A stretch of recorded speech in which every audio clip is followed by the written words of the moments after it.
Awal tahun biasanya kita bikin resolusi, turun 8 kilo, nabung 100 juta, baca 20 buku, kita tulis, kita tempel gede di kamar. Tapi lucunya, tiap tahun kadang resolusinya beda angkanya doang. Kita pikir yang kurang itu disiplin, kurang motivasi. Padahal seringnya bukan. Yang kurang itu adalah sistemnya. Hai, namaku Ninda, aku lulus kuliah dengan IPK 2,9, jauh dari kata top student. Sekarang aku udah lebih dari 10 tahun kerja di luar negeri, dan hampir tiap tahun resolusi yang aku tulis di awal tahun itu, alhamdulillah tercapai. Bedanya bukan karena targetnya makin gampang, tapi karena aku berhenti terobsesi sama hasil akhirnya dan mulai rapihin kebiasaan hariannya. Di video ini kita akan bahas 4 hal. Pertama, kenapa resolusi sering gagal. Kedua, cara nentuin goal yang benar dengan smart. 3, cara ubah goal jadi sistem yang benar-benar jalan. Dan keempat, gimana AI bisa bantu kita bikin sistem itu lebih jelas dan lebih konsisten. Kalau selama ini resolusi kamu sering berhenti di tengah jalan, mungkin yang perlu kamu ubah bukan angkanya, tapi cara kamu ngejalaninnya.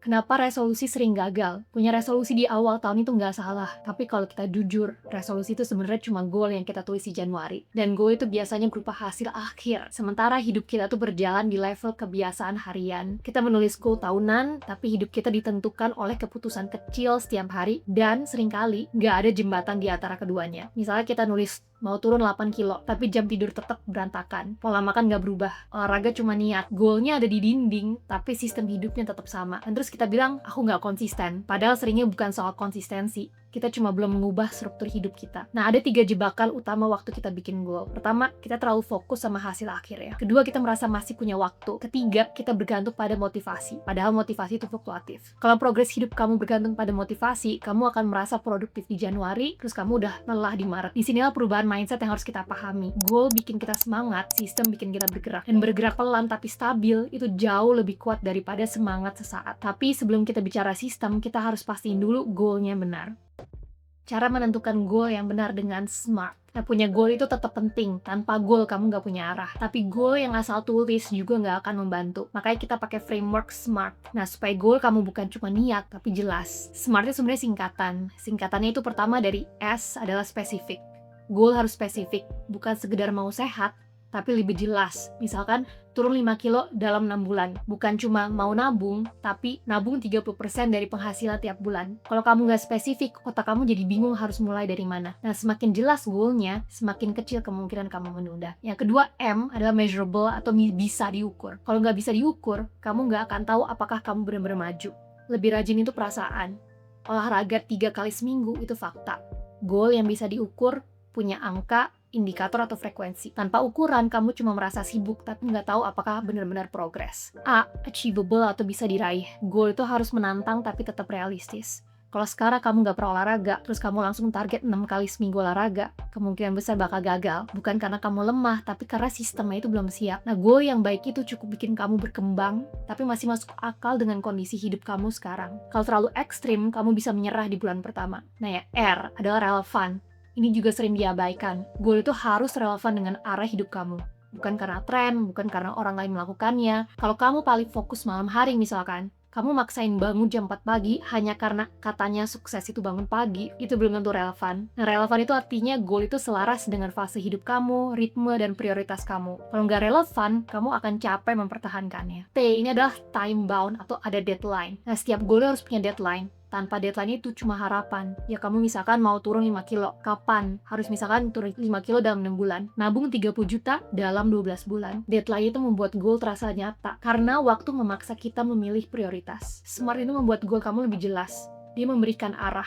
Tapi bahkan smart pun belum cukup. Karena arah aja itu nggak membuat kamu bergerak. Dan disinilah banyak orang berhenti. Mereka udah punya goal yang jelas, tapi belum punya sistem yang membuat goal itu berjalan. Dan sekarang kita masuk ke bagian yang paling penting. Cara ubah goal jadi sistem yang jalan. Nah, ini adalah inti dari semuanya. Goal adalah tujuan, sistem itu adalah kendaraan. Kalau kamu cuma punya arah tanpa kendaraan, kamu cuma berdiri dan nunjuk-nunjuk peta. Nah, kenapa sistem ini lebih kuat? Pertama, sistem itu mengurangi stres. Kalau kamu fokus ke goal, yang kamu terus evaluasi adalah hasilnya. Udah sejauh apa? Kenapa belum tercapai?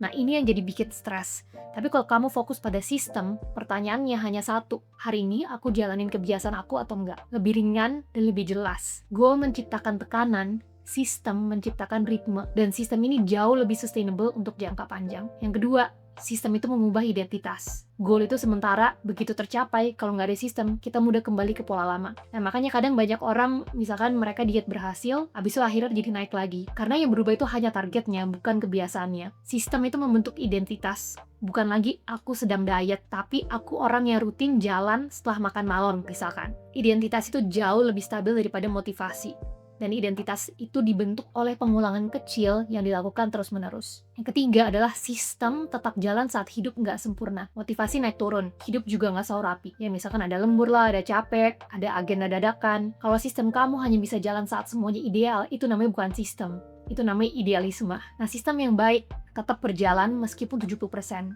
Dan 70% konsisten selama setahun itu jauh lebih kuat daripada 100% selama 2 minggu. Sekarang pertanyaannya, gimana caranya bikin sistem yang benar-benar jalan?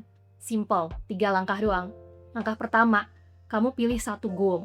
Jangan 5, energi dan perhatian kita tuh terbatas. Kalau kamu pilih sekaligus, kamu mau sehat, nabung, side hustle lah, bangun pagi, baca buku, biasanya hasilnya jadi setengah-setengah. Makanya kamu pilih 1 yang paling berdampak dulu. Nah, langkah kedua, kamu turunin jadi kebiasaan mingguan atau harian. Goal itu berbicara tentang hasil. Sistem berbicara tentang pengulangan. Contoh konkretnya misalkan, goal SMART itu udah nabung 30% dari penghasilan setiap bulan selama 12 bulan. Sistemnya, auto transfer di hari gajian, review pengeluaran setiap minggu malam 20 menit. Goal SMART-nya lagi misalkan, turun 5 kilo dalam 6 bulan. Sistemnya, belanja bahan sehat setiap minggu.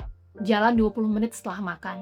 Olahraga tiap pagi sebelum kerja. Jadi kamu perhatiin perbedaannya. Goal itu angka, sistem itu ritual.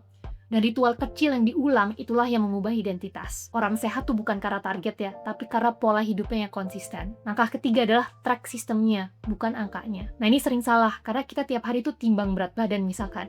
Padahal yang harus ditanya, hari ini aku jalan 20 menit atau enggak? Nah, kalau sistemnya jalan, hasil biasanya ikut. Hasil bukan dikejar, tapi hasil dikondisikan. Tapi ada satu challenge lagi, punya sistem itu bagus, tapi kalau sistemnya cuma ada di kepala, dia tetap nggak akan jalan. Kita butuh cara untuk menerjemahkan sistem itu jadi langkah yang jelas dan terjadwal. Nah, disinilah peran AI masuk, bukan buat ngegantiin usaha kamu, tapi untuk membantu kamu mendesain sistem itu, supaya benar-benar bisa dijalanin.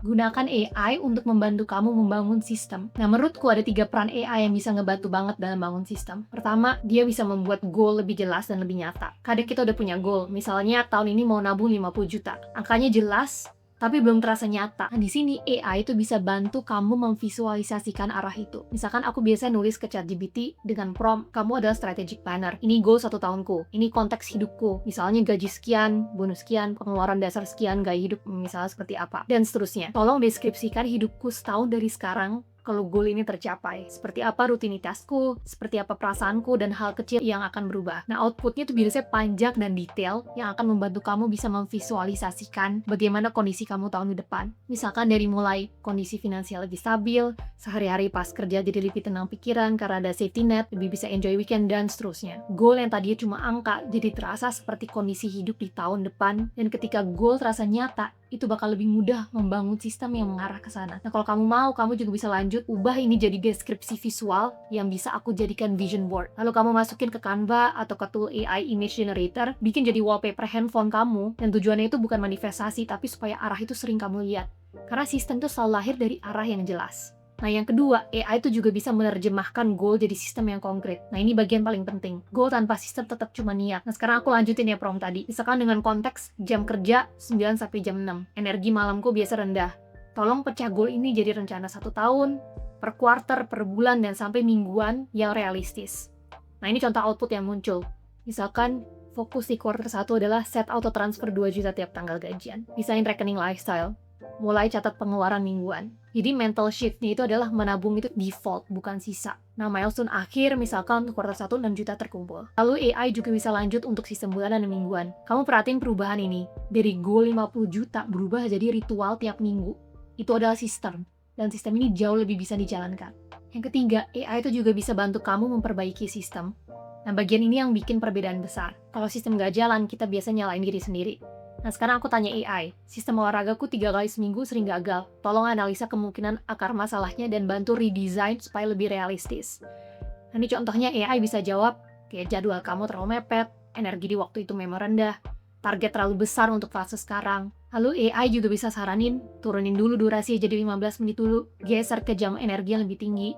perbaiki jam tidur dulu. Jadi yang diperbaiki bukan orangnya, yang diperbaiki adalah desainnya. Jadi AI itu bukan bikin kamu sukses otomatis. AI itu membantu kamu memperjelas arah, menerjemahkan angka jadi ritual, dan memperbaiki sistem. Dan begitu sistemnya jelas, kamu nggak lagi bertanya setiap hari, hari ini harus ngapain ya? Karena jawabannya udah ada. Nah, kalau kamu cuma ingat satu hal dari video ini, ingat ini. Goal itu penting, tapi goal itu cuma arah.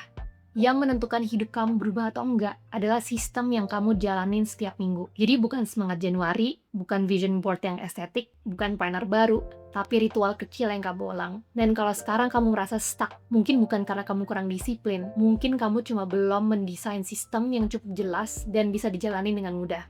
Nah, sekarang kamu pilih satu goal, turunin jadi satu kebiasaan mingguan, masukin ke kalender, jalanin 4 minggu dulu. Jangan fokus ke hasilnya dulu, fokus ke apakah sistemku jalan atau tidak. Karena pada akhirnya, orang yang hidupnya berubah bukan yang paling ambisius, tapi yang paling konsisten membangun sistem yang tetap jalan bahkan saat motivasi turun. Dan begitu sistemnya benar, goal itu bukan lagi sesuatu yang kamu kejar. Dia jadi sesuatu yang gak bisa kamu hindari lagi. Kalau kamu mau lanjut bangun kebiasaan yang bikin hidup kamu naik level, kamu bisa klik video berikutnya. Di situ aku bahas langkah-langkah kecil lain yang bisa kamu mulai hari ini juga.